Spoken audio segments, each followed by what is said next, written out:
After a lifetime of researching the dynamic and enigmatic world of light entertainment, I've decided to ditch my notebook and meet the people who inspire me. What makes them the people they are? How do they feel about the show business landscape in which they find themselves? And in a world where anyone can be a star, is there still a need for performers who have universal appeal? Come with me on a journey of discovery as I get a unique insight into Britain's favourite stars with a little help from my glamorous assistants. Yeah, well, I say glamorous, more like hazardous. And of course, we'll have a bit of fun along the way. After graduating from Italia Conti Academy of Theatre Arts, actor, writer and broadcaster Peter Duncan found fame in 1980 when he joined the BBC's flagship children's entertainment series Blue Peter alongside Simon Groom and Sarah Green. Despite his popularity as a television presenter, Duncan has always stayed loyal to the stage, and his 2-year stint at the National Theatre under the supervision of Laurence Olivier cemented this. Today Peter is a well-respected theatrical director and producer, and in 2015 established the Natural Adventure Company, specialising in self-guided walking holidays. I caught up with Peter on the set of his pantomime Cinderella at the Lighthouse in Poole to talk children's TV, walking and the secrets to a great panto. Ladies and gentlemen, Mr. Peter Duncan. So you got your first acting role at the age of 15, playing the part of Jim Hawkins in Treasure Island at London's Mermaid Theatre. How did this give you a grounding for a life in entertainment? Well, as I said, I was only 15, and it was a great part to get because I didn't really have any big theatre experience. It was The Mermaid. And it kicked me off, really. I'd done, oddly, my parents were in the business. They were theatrical performers, but I'd never really done anything. And I'd done school. I'd done, like lots of people do, the school play at my rather bad secondary modern school. So I got this part against what I now know was rather good competition because they've all gone on to have good careers, my competitors, because they stayed there forever. And it was wonderful. I thought these people were going to be lifelong friends, and it was just a great part. Jim Hawkins in Treasure Island, if you've read the book. And then I was kind of set up, and I think the second audition was another West End play I did. And then my third audition was for the National Theatre at the Old Vic. So my first sort of 3 years just happened, all theatre-based. Then I was up and running, in 3 years, right, I'm an actor. I was then just nearly 18. And you attended and graduated from the Italia Conti Academy of Theatre? Yeah. That's right? Yeah? That's well, right? Sort of, but I kind of went there with the idea that I might be out of work, and because I'd left school at 15, I went as a student, but to be honest, it wasn't much use because I just used to piss off all the acting teachers who were out-of-work actors, and I'd say, yeah, thanks for that note about my Shakespeare, but I'm just off to the Old Vic to work with Laurence Olivier, so fuck you. So it was quite funny. Yeah. You can quote me on that. So you didn't get much out of attending sort of I a got creative house, so to speak. Camaraderie, and I met my girlfriend Leslie Manville, who I should talk about. So we became, boy and girlfriend, and we lived together. And she's been nominated for an Oscar. She's nominated for BAFTA. She just won the Critics Award. She's opening in a movie tonight, Phantom Thread, starring opposite Daniel Day-Lewis. She's been nominated for an Oscar. On Tuesday, she's opening in Long Day's Journey tonight, which hasn't been done since Laurence Olivier done it. So why am I telling you this? I'm talking about the glamour of show business. So she's my best pal. So it's a Leslie Manville fest. Look her up. You did a sitcom last year. Yeah, Mum. Yeah, she's doing another one after the play. Oh. So not only might she win an Oscar, 14-1, it's a good bet. Oh, yeah? Put a tenner on it. I would. I really think so. I'm going to put 50 quid on it, winning the best supporting actress. We're on it. So you secured a 2-year stint at the National Theatre. Yeah. That was obviously one of its more prolific periods. What sort of memories, good and bad, have you got of that period? Well, as I said, I did about 7 or 8 plays, and you kind of get signed up for one, and then I think it was just for that one play called The White Devil, and then I got another part, and then I got into this musical called Tiger, and so I was there nearly 2 years. which was my true training, I would say, rather than the ones the Italia Conti stage school. I wouldn't mention.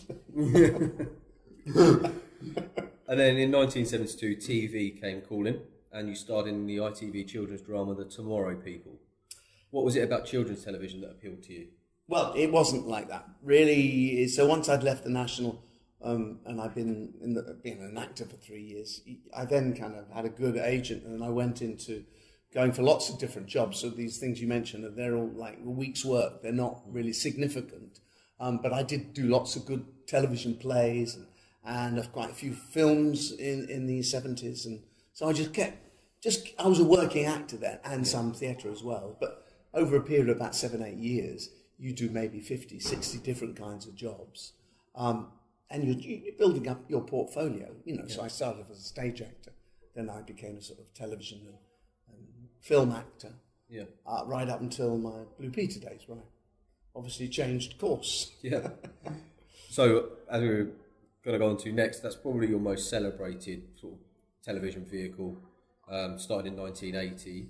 How daunting was it joining such a successful show like Blue Peter? Well, it's interesting because I'd done a TV series, me and Leslie Manville, going back to Leslie Manville again, Oscar nominee. We were living together, and we'd both been cast in this kids series called King Cinder, which was about Speedway for the BBC. And it was really top of the kids' ratings, like a grain chill. It's only 12 episodes. And that obviously came to the attention of the editors of Blue Peter, because traditionally they've always, they've employed certainly one or two of the usual trim-retrieve threesome. There's always been an acting element in there, of one of them.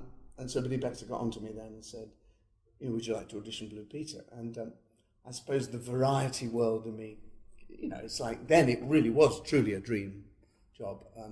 In the sense that everybody, no matter what your ambitions were, you think, well, I've got to look at this, really. And so that's how that started, really. So I auditioned in 1978 to take over from John Noakes then. And I was offered it, but I turned it down. So I decided that I didn't want to be a Blue Peter presenter. I wanted to carry on being an actor. So I did for a couple more years. And then they offered it again in 1980. And I'd gone back to playing bits on the telly and nice stuff, and I'd just done Flash Gordon actually as well. But there was still a bit about me. I thought after 10 years of being an actor, I need, you make a decision, don't you? And I thought, I know my worth. I think this would be exciting. It's live TV. It has a theatrical element. I had such a poor education. I thought I can, I'm part journalist, part performer, and the daring do thing. I travel the world, why would you turn it down? So that's why I took it on, really. But I knew it would kind of change the way one perceives you, and it would make me more famous than I was, a lot more famous than just being an actor. So, and you still remain so synonymous with Blue Peter. Why do you think sort of the presenters of your era have sort of remained so synonymous? Do you think it's the decline of the show? Well, I think they all do. I mean, yesterday was the 5,000th programme, which I sat down and watched, and one little shot of me on the bike. That's all I was in. And then I tweeted a picture of me, Sarah Greene and Simon Groom, when we met about a year ago, a lovely picture of me and Simon. And of course, you realise that all your era, so, got, 300 likes, and, just from one tweet. So in other words, to a generation that remembered you, you are their favourites. But each of the presenters have that group of people assigned to them with a bit of overlap. So obviously John, Val and Pete have got the biggest because they did it for 8 or 9 years. Sarah, me and Simon really did 4 or 5 years, but it was still big figures. And then Janet, and then gradually each Blue Peter presenter, except for the current ones, which are there being the current ones, their sort of history diminishes a little bit. Yeah. I think I explained that quite well. Yeah. Very good. So we get back onto Leslie Manville again. Well, we'll go back to theatre. We're at the Lighthouse in Poole, where Aladdin, which is a panto. Did you direct? Were you directing? I produced, wrote and directed it. Yeah. Yep. So how was that, and sort of what is the what's to expect. How did that happen? Yeah, and sort of what to expect other than Aladdin. Is it a normal? Well, it's a normal staple pantomime that most theatres do pantomime. Yeah, so Aladdin would still be in the mix along with Cinderella and Jack and the Beanstalk, Dick Whittington, and even Peter Pan, Snow White. So the older ones like Mother Goose, are done less often, but there's a kind of a staple 5, 6 or 7 that most theatres will do. And the reason I love pantomime and I do pantomime is because that's what my parents did. Yes. So I grew up with that world, and I didn't really appear in them until much later in my career because I was a proper actor. But I've always loved them, and sort of and I know the form. It's like an art form to me, really, without getting too pretentious. Yeah. And I've enjoyed it for that reason, and still enjoy it. Yeah. And mostly. Do you find the show a sort of tribute to them? Josh had actually written in the last question about sort of you have a little bit of an extra affection, I suppose, because of your parents' affiliation to pantomime. I do, but it's not what I've evolved into doing. It's not quite the same as what they did. They did very much more what you would call a variety panto. So my father would always be in it, and my mother would be in it as well. So they'd produce it and be in it. But my mother would play principal boy or principal girl, so she'd be in a dress or then wear the fishnet stockings and be the traditional principal, pantomime female dame. And then my father would be this peripheral kind of comedy, light comedian, he would be called. So I grew up with that. But at the same time, they would have a dog act who would come on, or 50 Scottish Dagenham girl pipers. So it would have that kind of spectacle coming into it, which was different to now. So mine are sort of, although they're populist and still have some of the old routines, I'm very much more into narrative, into sort of hiring good actors, trying to hire funny actors. It's still got to have that brassy appeal to different, because people who come to Panto don't necessarily come to see Chekhov or Ibsen.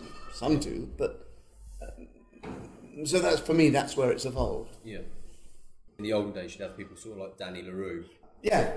So Danny was a bit strange because he's always Danny LaRue, whatever pantomime he was in. What's your mates?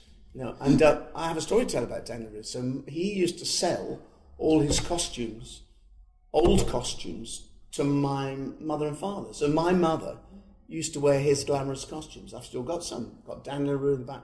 And when I was a little boy, my dad employed him when he wasn't famous. And the story goes that he used to love changing my nappy. Does that sound dodgy? No, it doesn't. So he's been, he's gone now, but he was a family friend for a long time. So when he was very famous, we used to go and see him and have nights. My parents used to do summer seasons at Scarborough and place Blackpool and Brighton. And all the summer season shows, people would always get together at the Stars. So there's history there. I have history with Danny. Yeah. So looking back at your career, obviously Blue Peter's, I imagine, is a highlight. But what would you say your proudest achievement is? Well, to be honest, the work, I'm going back now to, or wanting to go back. I've just got a very good agent, actually, from doing a show that my daughter wrote called The Dame. We took it to Edinburgh Festival, and it's really about an old panto dame, but it's quite a serious and sad, dramatic piece. And that got me a very good agent. Leslie Manville's agent. I knew we'd get her in again. Yeah. So, a top agent. And so my plan in the future really is to try and go back, because that whole world of TV and film and all that good work it's kind of a very good time. And I thought, before I get too old, I should try and have a go. It might be too difficult and it might not work and I might not get any work, but I just thought I want to get into the frame for nice, straighter kind of work. Not that I haven't enjoyed all the other stuff I've done, but I would argue in the last, dozen years of my career, I've done lots of big musical theatre parts. I've done lots of good theatre parts, dramatic parts.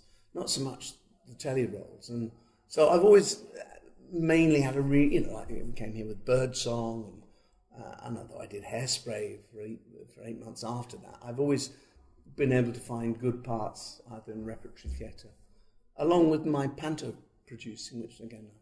So for me, I've always managed to find reasonably good work to do. But to answer your actual question, I think the best thing I've ever done was making my own travel documentaries with my family. When we went around the world for 6 months, and I filmed my 4 kids, and then we went to China for 3 or 4 months, and India for 3 months, and these became TV series that they primarily featured in. This is after my Blue Peter days in the 90s, and the end of the 90s, the first decade of the new millennium, really. So oddly, that is the thing I'm most proud of, really, as a kind of filmmaker. Really. Yeah. So you've mentioned a little bit there, but what's next for Peter Duncan? Well, I'm going out for a very important meeting now. Yeah. Who knows where that's going to lead? Yeah. But because of this new agent, I'm sort of sitting on the fence a bit, really. Yeah. I've turned down a little bit of work, which sounds like an easy thing to do, but it's very, if you're someone like me who likes to be active and do things, get on the ferry, get over there, meet people, if you're interested in doing stuff, it's hard to say no, really. But I think sometimes, wherever you are in life, if you want to change or do something, you've got to stop the thing you're doing a bit, and hopefully something else comes along. This is career-wise, yeah. So I'm hoping I've done a couple of what actors do now, which is self-tapes, where you speak into a camera and you send that off initially, and they've gone down quite well. So we'll see. Maybe. Who knows? Hollywood by Christmas. Oscar, me and Leslie Manville will show each other.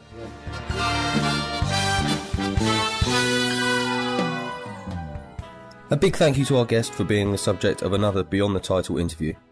If you like this, why not browse the website and see if there's anything else that takes your fancy. Don't forget to like our Facebook page to receive updates of forthcoming interviews and to see more information about me and what I do. Thanks again, and hopefully see you next time for another Beyond the Title interview.